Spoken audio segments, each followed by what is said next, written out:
আসসালামু আলাইকুম ওরহমতুল্লাহি ওবরাকাতু। আলহামদুলিল্লাহি ওয়াহদা ওয়াসসালাতু ওয়াসসালামু আলা আবদিহিল মুস্তাবা আল মুস্তফা ওয়া আলা আলিহি ওয়া সাহবিহি রশাদা। প্রিয় দর্শক, রমাদান কারীম, রমাদানের নূর অনুষ্ঠান থেকে স্বাগত জানাচ্ছি। দেশ কিংবা দেশের বাইরে যে যেখান থেকে আমাদের এই জীবন ঘনিষ্ঠ অনুষ্ঠান উপভোগ করছেন, আশা রাখি ভালো আছেন। আমরা দোয়া করি আল্লাহ তাআলা আপনাদের সবাইকে সব জায়গায় সবসময় ভালো রাখুন। দর্শক, রমাদানের এই মুহূর্তে আমরা আজ কথা বলবো পারিবারিক জীবনে রাসূলুল্লাহ সাল্লাল্লাহু আলাইহি ওয়াসাল্লাম আদর্শ নিয়ে। এ বিষয়ে আলোচনা রয়েছেন বিশিষ্ট ইসলামী চিন্তাবিদ, শিক্ষাবিদ, মুহাদ্দিস শাইখ জাহিদ হাসান মাদানী। আসসালামু আলাইকুম রহমতুল্লাহি ওয়া বারাকাতুহু। ওয়ালাইকুম আসসালাম রহমতুল্লাহি ওয়া বারাকাতুহু। মোহতারাম, কেমন আছেন সব মিলিয়ে? আলহামদুলিল্লাহ শেখ, আপনি ভালো আছেন? আলহামদুলিল্লাহ, আমি ভালো আছি।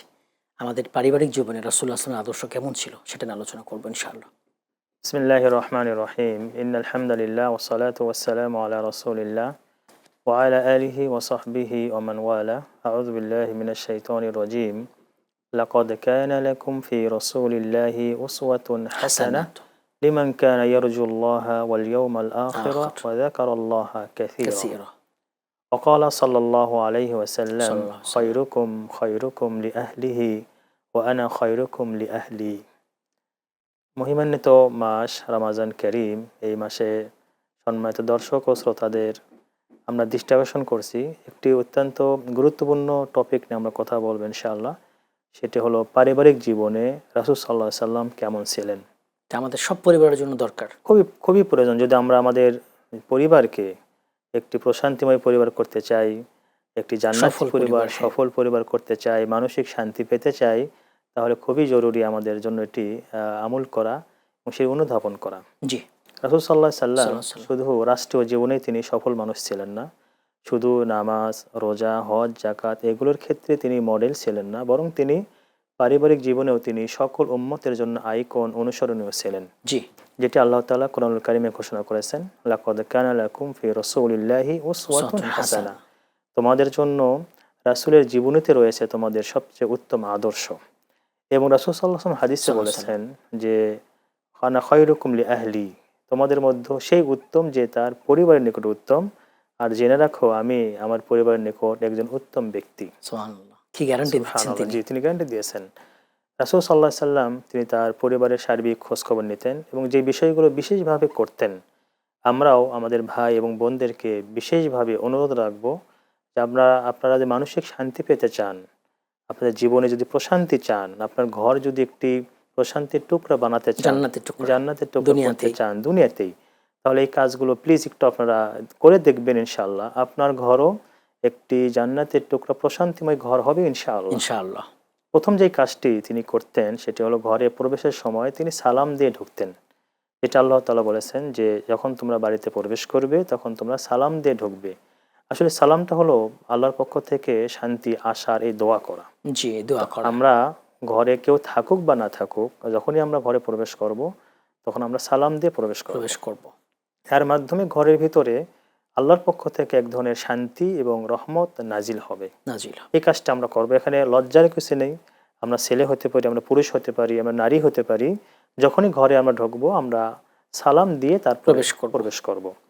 দ্বিতীয় যেই কাজটি তিনি করতেন তিনি হলেন, যেটি মা আয়েশা রাদিয়াল্লাহু তাআলা আনহা বলেছেন, রাসূল সাল্লাল্লাহু আলাইহি সাল্লাম তিনি অল্পে তুষ্ট থাকতেন এবং তার পরিবারকে অল্পে তুষ্ট থাকতে তিনি পরামর্শ দিতেন এবং তিনি দোয়াতে বলতেন, আল্লাহুম্মা আহিনি মিসকিনা ওয়া আমিতনি মিসকিনা ওয়াহশুনি ফি জুমরাতিল মাসাকিন। আল্লাহ, আপনি আমাকে জীবিত রাখুন যারা সহজ সরল জীবনযাপন করে এদের কাতারে, আমার মৃত্যুটাও দিন মিসকিনদের কাতারে, এবং আমার হাসর নাসরটাও করুন এই দরিদ্র মানুষদের কাতারে। এবং তিনি বলতেন, হে আমার উম্মতরা, তোমরা জেনে রাখো, যদি আমি উহুদ পাহাড়কে বলতাম যে উহুদ পাহাড় তুমি আমার জন্য স্বর্ণ হয়ে যাও, আল্লাহ তাআলার আদেশে সেটি হতো, কিন্তু আমি আল্লাহর কাছে দোয়া করেছি, আল্লাহুম্মা জাআল কুতা মুহাম্মদ, হে আল্লাহ আপনি মুহাম্মদ সাল্লাল্লাহু আলাইহি সাল্লামের পরিবারকে পরিমিত স্বাভাবিক রিজিক আপনি দান করুন। জি। এবং সেখানে আমরা দেখেছি যে নবী সাল্লাল্লাহু আলাইহি সাল্লামের স্ত্রীগণ তারা কিন্তু বড় বড় ঘরের মেয়ে, কেউ বাদশার মেয়ে, কেউ বড় ব্যবসায়ী মেয়ে। তারপরে তিনি পরিবারকে অল্প তুষ্ট থাকতে, অপচয় না করতে তিনি পরামর্শ দিতেন। আম্মা জান আয়েশা রাদিয়াল্লাহু তাআলা আনহা বলতেন, এমন মাস গিয়েছে যেই মাসে আমাদের ঘরে কোনো চুলা জ্বলেনি।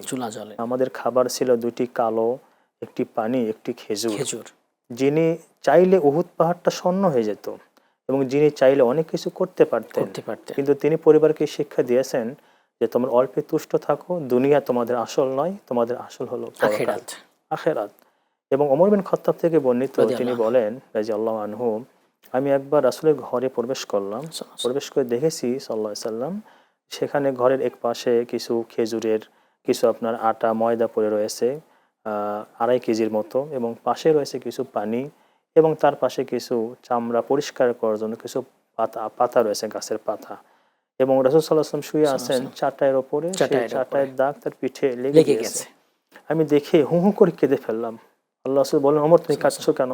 সাল্লাল্লাহু আলাইহি সাল্লাম তিনি বলছেন, আল্লাহ রাসূল, রোম এবং পারস্যের মানুষেরা আজকে তারা কাফের হয়েও দুনিয়ার সর্বোচ্চ তারা সুখ শান্তি ভোগ বিলাস তারা করছে, আর আপনি আল্লাহ রাসূল সবচেয়ে প্রিয় মানুষ, আপনার পিঠে আজকে চাটাইয়ের দাগ।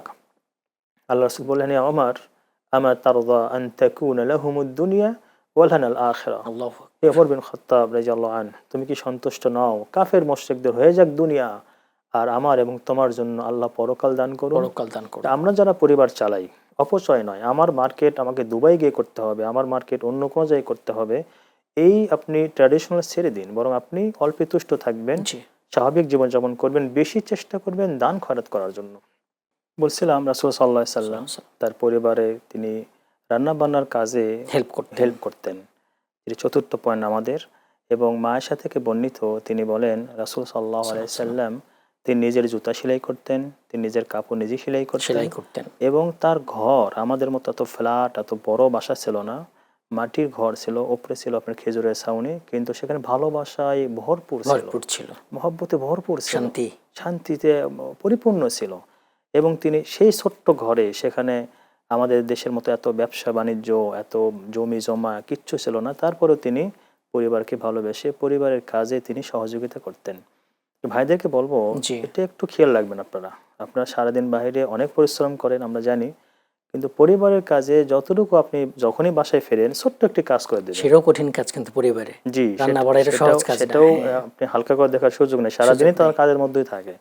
তো আপনি বাসায় এসে ছোট্ট একটি কাজ, হয়তো যদি সেটা মশারি টাঙানোর মতো কাজও হয়, করে দেবেন, এতে আপনার স্ত্রী আপনার প্রতি অত্যন্ত খুশি থাকবে এবং আপনার প্রতি তার শ্রদ্ধা বেড়ে যাবে, ভালোবাসাটা পরিপূর্ণ হবে ইনশাআল্লাহ।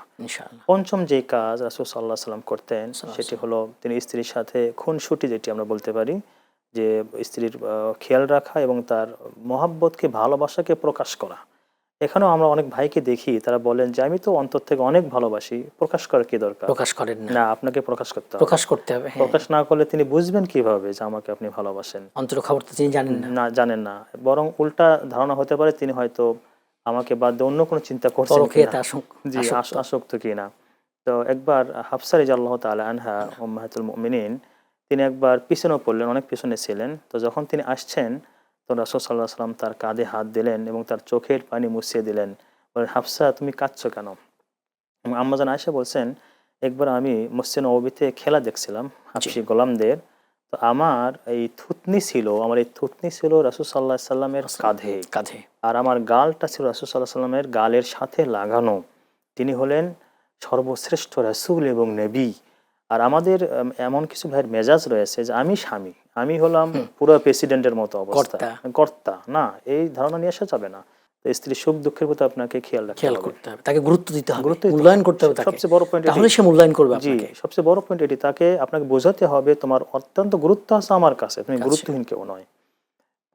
ষষ্ঠ সেটি হলো রাসূল সাল্লাল্লাহু আলাইহি সাল্লাম স্ত্রীকে সুন্দর নামে তিনি ডাকতেন, যেটি আমাদের কাছ থেকে এখন প্রায় হারিয়ে গিয়েছে। এটা নিকনেম, নিকনেম হুমায়রা। আল্লাহ রাসূল সাল্লাল্লাহু আলাইহি সাল্লাম তার স্ত্রী আয়েশাকে রাদিয়াল্লাহু আনহাকে বলছেন, ইয়া হুমায়রা, হে অত্যন্ত শুভ্র, এমন সাদা, যিনি হলেন লালচে কালারের সাদা, অত্যন্ত লাল সাদা, মিষ্টি, লাল সাদা, আলতা রং, মিষ্টি রং, এই নামে তিনি ডেকেছেন।